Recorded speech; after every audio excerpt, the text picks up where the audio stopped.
Assalamualaikum warahmatullahi wabarakatuh. Perkenalkan saya Wahyuni Nurul Al-Quran. Saya dari Universitas Negeri Makassar, mahasiswi jurusan Pendidikan Teknik Informatika dan Komputer. Dan kali ini saya akan mempresentasikan tentang apa itu transmisi data. Oke, untuk agenda topik utama dalam presentasi kali ini yaitu di mana kita akan membahas pengertian transmisi data, jenis transmisi data, kelemahan transmisi data, dan juga kelebihan transmisi data. Mungkin pada akhir pertemuan saya akan memberikan beberapa contoh yang telah kita terapkan di mana transmisi data ini memang sudah digunakan dalam kehidupan sehari-hari kita. Oke teman-teman, kita masuk di bagian apa itu transmisi data.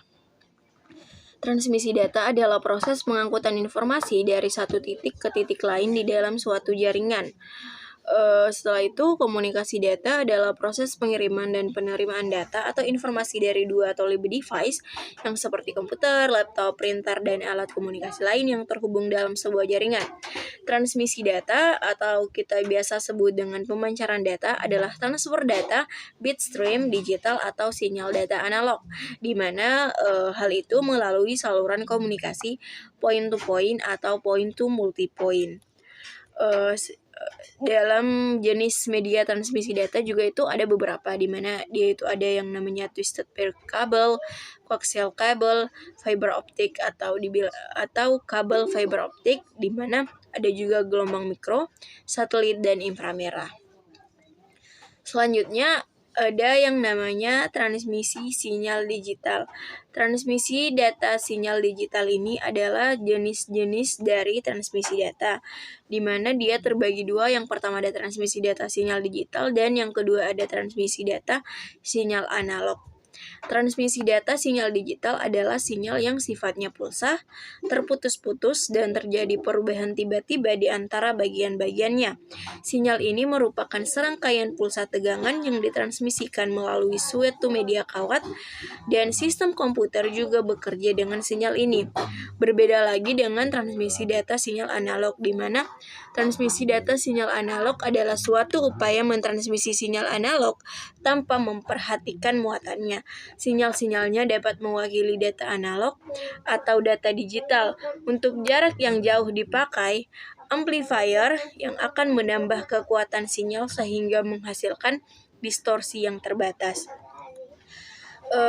Untuk transmisi digital sendiri, dia itu merupakan proses pemindahan sinyal digital yang mengandung data-data dalam bentuk binary, di mana untuk pengiriman jarak jauh, transmisi digital memerlukan alat pengulang atau yang biasa kita sebut dengan repeater, di mana alat pengulang ini menerima sinyal digital, memulihkan kembali pola jajaran byte, dan mentransmisi ulang sinyal yang baru.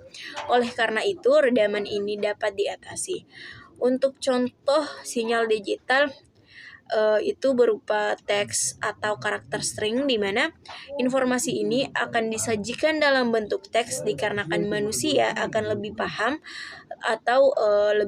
dan lebih nyaman untuk mengerti suatu informasi yang disajikan.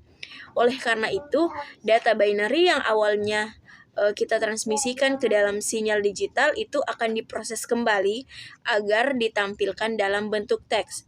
Data ini telah dirancang sedemikian rupa sehingga karakter ini dapat direpresentasikan oleh pola byte dari kata. Untuk ciri-ciri sinyal digital yaitu ada 5, di mana yang pertama, dia itu tahan terhadap noise.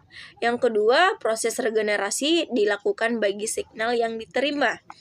Yang ketiga, dia itu bebas crosstalk. Yang keempat, dia bentuk signal discrete. Dan yang kelima itu kualitas signal diukur dalam bit error rate. Selanjutnya itu untuk sinyal analog sendiri merupakan pemindahan sinyal analog tanpa mengurangi kontennya sama sekali. Sinyal ini dapat berupa sinyal suara, data suara, data digital atau data luaran modem, di mana untuk pengiriman jarak jauh sendiri, transmisi analog ini masih membutuhkan alat penguat seperti amplifier untuk meningkatkan energi dalam sinyal tersebut. Dampak buruknya adalah amplifier ini dapat meningkatkan noise yang terdapat pada sinyal. Dengan demikian, sinyal yang dikirimkan menjadi lebih kotor dan tidak jernih. Contoh sinyal analog sendiri itu ada beberapa, yaitu yang pertama ada sinyal telepon, sinyal televisi, dan sinyal radio, di mana sinyal digital ini memiliki nilai diskrit yaitu teks dan integer. Audio juga merupakan contoh dari sinyal analog, di mana suara manusia ditransmisikan dengan frekuensi sekitar 100 Hz sampai 7 kHz, di mana suara manusia ini memiliki tingkat densitas suara sekitar 25 desibel. Untuk ciri-ciri sinyal analog sendiri yaitu yang pertama, dia itu rentan terhadap noise. Jadi sinyal analog ini kebalikan dari sinyal digital, di mana sinyal digital sendiri tahan terhadap noise, dan sinyal analog itu rentan sekali terhadap noise karena pemakaian amplifier tersebut. Dan yang kedua, sinyal yang diterima diproses dengan diulang dan diamplifikasi. Yang ketiga, mudah terjadi crosstalk. Dan yang keempat, bentuk sinyalnya itu adalah continue. Yang kelima, kualitas sinyal diukur dalam satuan signal to noise ratio. Oke, sekarang kita masuk di kelemahan transmisi data. Kelemahan transmisi data itu ada 3, di mana ada attenuation, ada delay distorsi, dan ada noise. Kelemahan transmisi data itu pasti akan selalu ada ya teman-teman, karena pada sistem komunikasi manapun, sinyal yang diterima pasti akan sangat berbeda dari sinyal yang kita kirimkan. Mengapa seperti itu? Karena pada sinyal analog, hal ini berarti dihasilkan variasi modifikasi random yang menurunkan kualitas sinyal, di mana pada sinyal digital sendiri itu disebut dengan bit error atau binary one, yang dimana binary one sendiri akan berubah menjadi binary 0 dan sebaliknya. Untuk attenuation sendiri, yaitu attenuation itu disebut dengan kekuatan sinyal yang melemah karena jarak yang jauh melalui medium transmisi apapun. Ada 3 pertimbangan untuk perancangan transmisi itu sendiri. Yang pertama, sinyal yang diterima harus mempunyai kekuatan yang cukup sehingga penerima dapat mendeteksi dan mengartikan sinyal tersebut. Yang kedua, yaitu sinyal itu harus mencapai suatu level yang tinggi daripada noise agar diterima tanpa error. Dan untuk kedua masalah tersebut, kita bisa mengatasinya dengan mencukupi saja amplifier atau repeaternya. Dan yang ketiga, masalahnya yaitu attenuation itu adalah suatu fungsi dari sebuah frekuensi, di mana untuk masalah yang ini kita bisa meratakan attenuationnya sendiri melalui suatu band frekuensi dan amplifier yang memperkuat frekuensi tinggi daripada frekuensi yang rendah. Yang kedua ada delay distorsi, di mana itu adalah distorsi oleh delay. Terjadi akibat kecepatan sinyal yang melalui medium berbeda-beda sehingga tiba pada penerima dengan waktu yang berbeda-beda pula. Hal ini merupakan hal yang kritis bagi data digital yang dibentuk dari sinyal-sinyal dengan frekuensi yang berbeda-beda sehingga menyebabkan intersymbol interference. Oke, yang ketiga itu ada noise, di mana noise adalah tambahan sinyal yang tidak diinginkan yang masuk dimanapun di antara transmisi dan penerima. Noise juga dibagi dalam 4 kategori. Yang pertama ada thermal noise, yang dimana thermal noise sendiri disebabkan oleh agitasi thermal elektron dalam suatu konduktor. Yang kedua, dia sering dinyatakan sebagai white noise. Yang ketiga, dia tidak dapat dilenyapkan. Dan kategori kedua yaitu ada intermodulation noise, di mana intermodulation noise ini disebabkan karena sinyal-sinyal pada frekuensi yang berbeda-beda tersebar pada medium transmisi yang sama sehingga menghasilkan sinyal-sinyal pada suatu frekuensi yang merupakan penjumlahan atau perkalian dari 2 frekuensi asalnya. Yang ketiga ada crosstalk. Di pembahasan sebelumnya kita nyebut crosstalk. Crosstalk itu adalah suatu penghubung antar sinyal yang tidak diinginkan, di mana dapat terjadi oleh hubungan elektrikal antara kabel yang letaknya berdekatan dan dapat pula karena energi dari gelombang microwave. Ada juga kategori keempat yaitu impulse noise, yang dimana ini terdiri dari pulsa yang tak beraturan atau spike noise dengan durasi pendek dan dengan amplitudo yang relatif tinggi, dihasilkan oleh kilat dan kesalahan juga cacat dalam sistem komunikasi. Noise ini merupakan sumber utama error dalam komunikasi data digital dan hanya merupakan gangguan kecil bagi data analog. Oke, selanjutnya kita akan membahas kelebihan transmisi data, di mana transmisi digital ini akan memudahkan seseorang dalam memperoleh informasi tanpa batas apapun. Maksudnya itu seseorang itu dapat lebih mudah mengakses informasi dan dimanapun dan kapanpun. Transmisi digital ini juga memiliki kelebihan yaitu dia fleksibel dan aksesibilitas. Yang kedua ada komunikasi yang menggunakan transmisi digital ini memiliki tingkat kesalahan yang sedikit dibanding transmisi yang lainnya, yaitu di mana transmisi digital ini sendiri mampu meminimalisir kesalahan ketika proses penyebaran informasi ke berbagai perangkat dengan transmisi data digital. Yang ketiga adalah informasi yang disajikan menggunakan transmisi digital ini lebih mudah disimpan dalam bentuk atau format apapun tergantung keperluan pengguna. Yang dimaksud yaitu data digital ini dapat lebih mudah kita transfer ke beberapa perangkat seperti hard disk, flash disk, smartphone, dan memori eksternal lainnya. Ada juga beberapa kelebihan yaitu alat-alat yang digunakan dalam transmisi digital kali ini itu lebih stabil, praktis, dan memiliki daya tahan yang cukup lama untuk keberlangsungan pemakaian yang lama ya teman-teman. Biaya pemeliharaannya pun relatif lebih sedikit karena alat-alat tersebut bersifat tahan lama.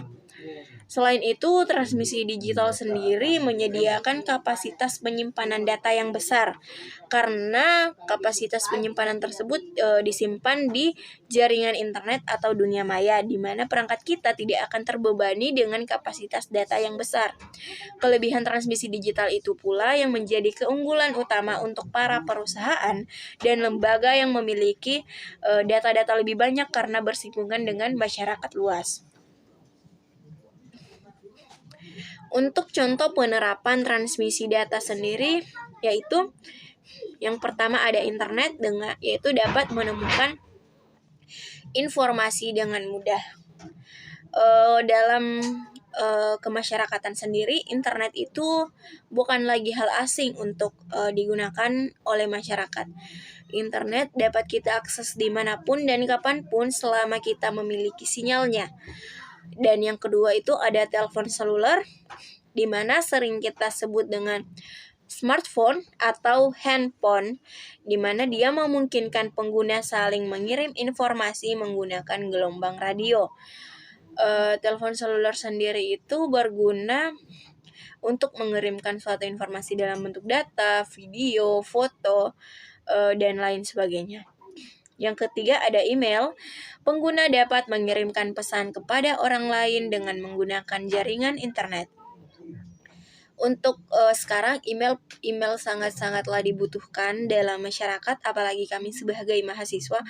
Email adalah sebuah transmisi data yang sangat-sangat membantu karena tanpa kita harus ke tempat tujuan, kita bisa menyampaikan pesan yang kita inginkan melalui email tersebut. Dan yang keempat ada e-commerce, di mana pelaku usaha dapat mengirimkan data berupa informasi, barang, pesanan, dan cara pembayaran kepada pelanggan melalui internet. Untuk e-commerce sendiri juga untuk zaman sekarang itu udah banyak banget ya teman-teman. E-commerce sendiri itu memiliki transmisi data yang cepat, di mana kita hanya membuka satu situs dan kita akan melihat mulai dari data harga, data pesanan kita, data lokasi kita, data pelanggan melalui internet. Dan kita juga akan disajikan bagaimana cara pembayaran, entah itu melalui m-banking atau kita melalui cash atau tunai. Dan yang kelima ada streaming video, di mana data audio dan video dikirimkan melalui internet secara real time ke pengguna. Untuk streaming video sendiri kita bisa ambil contoh yaitu YouTube video, kita juga bisa ngambil di Facebook, Instagram, dan juga TikTok, di mana data audio dan video itu dikirimkan secara real time melalui internet dari pengguna satu ke pengguna yang lainnya. Dan streaming video sendiri itu sudah banyak sekali jenisnya dan dapat kita temukan di situs internet mana saja.